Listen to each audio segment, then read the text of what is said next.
Alrighty, Sam. So when we are looking at kind of address and where we're at right here, if I was just to kind of take numbers away real quick, this is where you're first set up, but not where you initially are at your full setup for where we're going to read it here. So when we take the numbers there, you're going to see these sway numbers are going to show away, but as you go into your shift on your lead side, before you take it away, this is right here where Sportsbox is going to read everything from.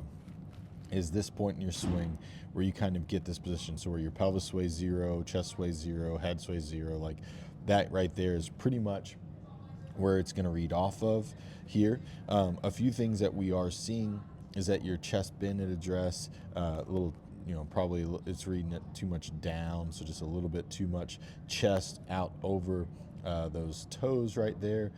So we're just able in that, pelvis kind of over the heels, which is some good stuff, right? But the being too far out there, we probably want to get that chest raised up a little bit at address. So when we're looking at that there, you're just too forward. When we're going in the swing here, as we go back now, I'll go back to our face-on view with our 3D caption. We have this good shift back and pivot right here.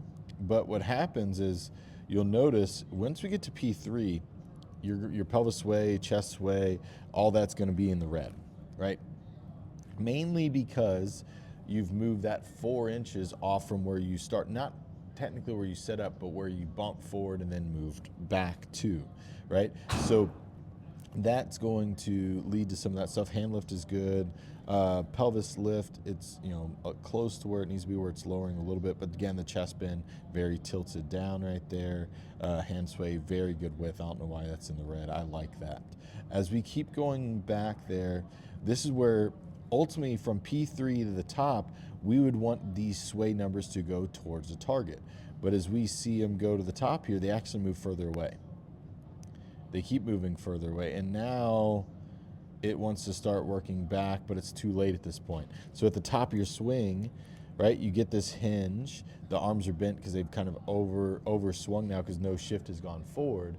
And because of that, that's putting you in a position that's going to make it very difficult as you go into impact to have your chest forward and your weight forward. So a lot of fat shots, a lot of pulling up. So as we go down, we have this shift forward, but what you're going to see is a big separation, that lower body and where the chest is. So as we keep going down and we go down to P3 here, or sorry, P6, you're going to see your head's too far away and your pelvis isn't enough towards as well. So we have to be able to shift forward more. So as we go into impact, right now we're into impact there. So if I took away our numbers, that's us hitting the ball. You can see your head and arms are back behind your body. So we haven't gotten that far enough ahead. So pelvis sway, we would want to see that way closer to 3 inches towards. We'd want to see your chest sway at 0, head sway at 0. You're too far back. So we have to get that to where we're moving that a little bit more forward. Because again, here, as we go through, really extend back a lot of speed mechanics, but it's going to be tough for us to hit ball, then ground contact, or control club face at a high level. But so the big things in the swing would be understanding like, hey, that's where we are, where we're trying to, get back to. This is great at setup, but as we go back, once we get to P3, we need to start moving back towards the target more. And if we can start moving back to the target early, we'll have this runoff that happens where you don't like the lift of your hands be eliminated, because at this point, you're going to start already being shifted forward, so the arms wouldn't lift as much. They would be able to shift more forward. And then as we go down, keeping the head and chest more over the dick more, getting the left shoulder more over the left foot to where you can cover that golf ball and be able to hit more ball ground contact without the flip.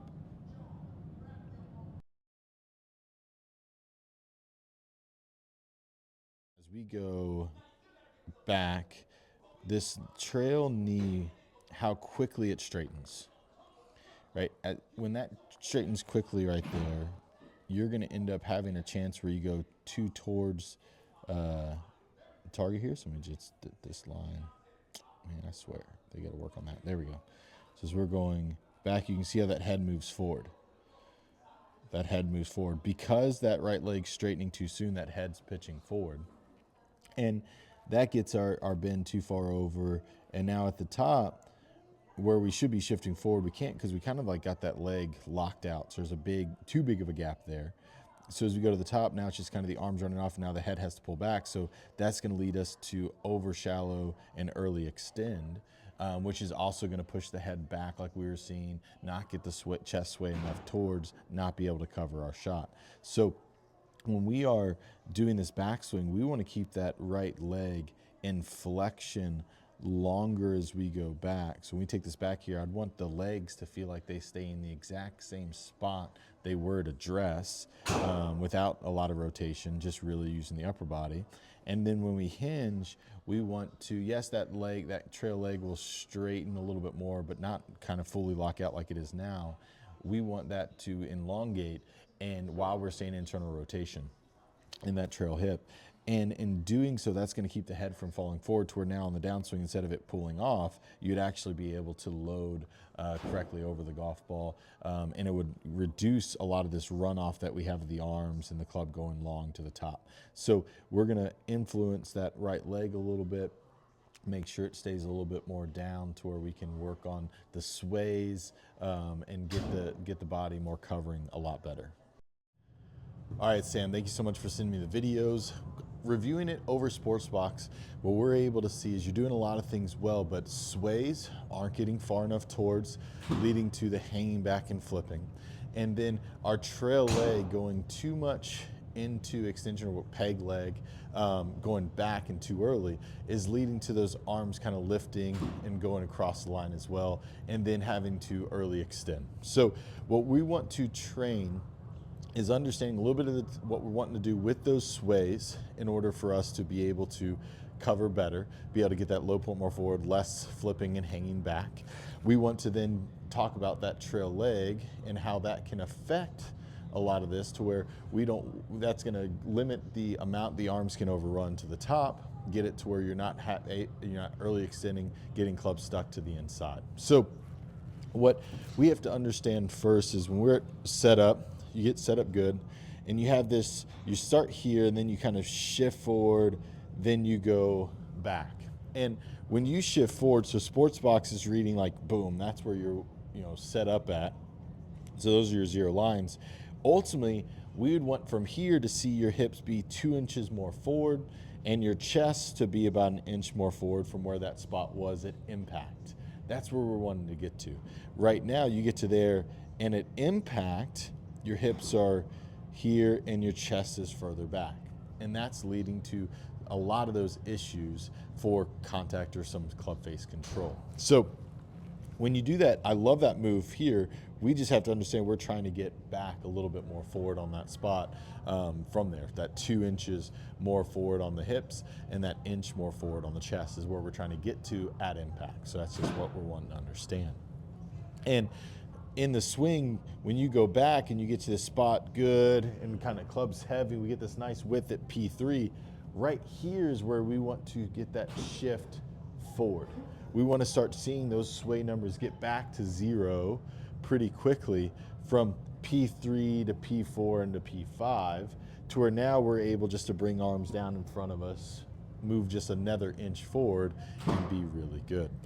So training, like using something like the downshift board and training, okay, we have this here. As we go back, we can have that shift. You're staying centered. Once you're wide and once you start to hinge the trail hand into extension, we load that body forward. We load that body forward right there to where we're getting that pressure moving left as the club's still kind of working back. And that's going to also help not get the arms lifted too much at the top. All right, so again, I know you have the downshift board at your facility, so you can get that set up there. So again, you get in that position, you're here, you're taking that back, you're center, but right at P3, as you start to hinge that wrist, we want to get that downshift board down. Move into it a little bit more, then you're able to really get the arms driving through it. So working on that will be really great for you. And now I'm just going to talk a little bit about this trail leg and how it's playing a bigger part of you getting stuck and having that club kind of over shallow too much, or the head early extending and falling back. So where it's set up, and this trail leg, as you take it away, so we're at a good setup, kind of knees are bent, belly's over your toes there. As you take it away, the first move to P2, your leg's already straightening and pushing back. So when it straightens and pushes back like that, your head actually tilts forward. So when you go this way, your head moves more towards. And now that your head's moving more towards, as you go to the top, and again, we haven't shifted any forward, so the arms are able to keep running off. There's no stopping, right? You're here, so now in the downswing, your head's gonna pull back, that club's gonna get inside, and then you're gonna fall away, early extend, flip. We need to change that pattern. And how we're gonna do that is learning how to stay internal rotation on this trail leg, and at address creating that, hey, we have this leg right here, and how as we're going back and we do this takeaway into takeaway, we want it to feel like this leg doesn't straighten and does not rotate.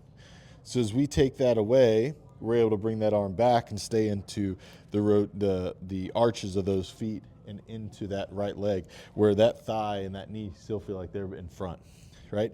And in doing so, my head doesn't fall forward because I don't go weight to the toe doing that. So I'm down there. As we keep going back, how well can we feel like that leg stays in that position as we get the thoracic rotated back, going there. And now, because of that, that extends my chest more up, so I'm not falling forward. And now we get to this position where it's hard to go long too. We've shifted forward to where now I can cover, and then I can move around that spot, which is gonna help us get more down on the golf ball, move the low point forward, not have the club so inside of us. So we have to train this trail leg to stay bent. A great exercise to do this is you're gonna get set up with your right leg forward and your left leg back, kind of feeling like you're squatted into that leg there. So you're gonna get right leg bent, left leg back, put a club across your chest, and just turn your thoracic as you keep your knee in that position right there, just kind of bent right there. So we're not going to straighten it up here. We're gonna get down, and we're just going to rotate our chest until we feel like it's close to 90 degrees, keeping that weight on the arch to heel, feeling that knee stay bent right there. And then feel the same thing. Get set up there with your feet normal. Feel like you keep that as you turn that chest back. Right there, keeping that leg bent there. Yes, this is gonna feel like you can't get fully up to the top. You still will. You still will, because you have tons of thoracic extension and mobility, and your arms are gonna be going back. But that leg is gonna eliminate you falling forward. It's gonna get us to where we're able to not fall forward early, to where then as we go to the top, we can cover back down. We can lower back down, not extend up and fall back. That's where we're needing to go in the golf swing, and doing some exercises like this can start help getting that feeling. And then say, take the golf club, get set up, get bent on that leg, and practice, okay, I'm taking it away, keeping that bent. I'm hinging the right wrist as I keep that bent, right? And that's about as far as you can go. That's fine. Because again, once we get this foot here and we start shifting that weight there, that's what lengthens this leg, is the pressure of moving forward lengthens that hip and allows it to go higher, not us pushing it straight back. So training that, getting that down there, take away it not moving. As you hinge, feel like it's not moving. Then we start adding the shift, and then we're able to cover, go down and through it. That's what we got to work on to help you improve your contact and get you hitting much better golf shots.